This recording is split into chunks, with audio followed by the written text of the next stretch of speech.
And good morning, everyone. I'm Jim Wallace. This is WLB News 10's News Now, and we thank you very much for joining us. We are going to go live right now to the Flint River. We're talking about fishing rights, and joining us right now live on the Flint River is Gordon Rogers. He is the Flint River keeper, and it looks like a very nice day there on the water. Gordon, thanks very much for joining us.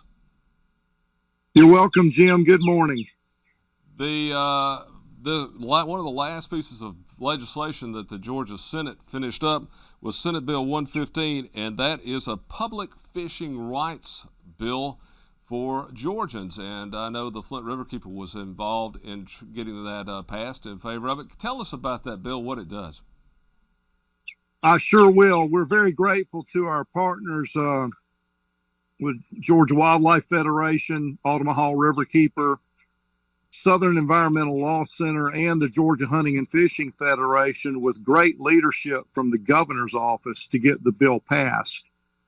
And what the bill does is it corrects a situation that resulted from a lawsuit that was settled earlier last week, and the legislature decided to deal with it immediately.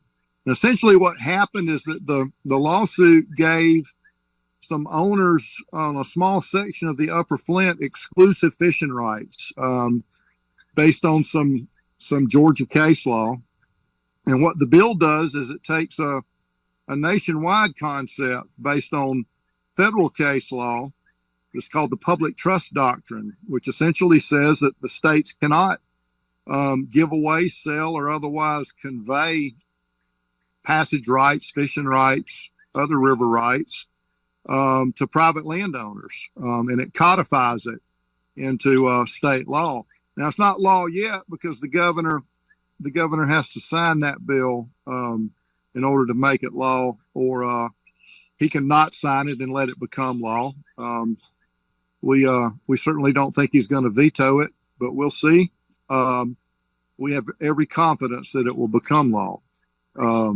So that's what the bill does, is it preserves fishing rights in Georgia's navigable rivers. And it leaves a few questions unanswered, but it's designed to correct that legal settlement that DNR made with the landowner. And that is important because people want to be able to enjoy Georgia's rivers. They want to be able to fish. And there was some questions about this up in the North Georgia region more than down here, you told me. That's correct. It's going to have some implications for situations all over Georgia, from some cold water situations all the way down through the middle and into southern Georgia. And we're interested to see what happens after it becomes law, because there's some places over near Waycross that this might affect, on a tributary of the Satilla, some tributaries of the Chattahoochee, many places along the Upper Flint, lots of different places where it could become very important. Now, why this is important is because your mission as the Flint Riverkeeper is to protect the river and to also make sure that Georgians can enjoy it. Fishing is just one part of that. You have to keep the whole picture, I guess, open in order to keep every single right for Georgians going. One of the questions was, what is a navigable waterway? And that's going to be a question, I guess it's going to go back to the courts again one day.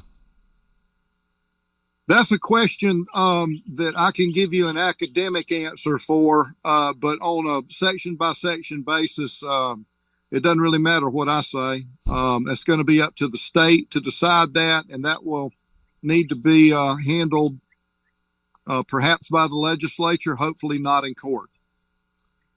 Let's hope not. But the main thing is Georgians can get out and fish again and not have to worry about being questioned about the law if this law passes, and you see that it's going through. So, obviously good news for Georgians who want to enjoy the river.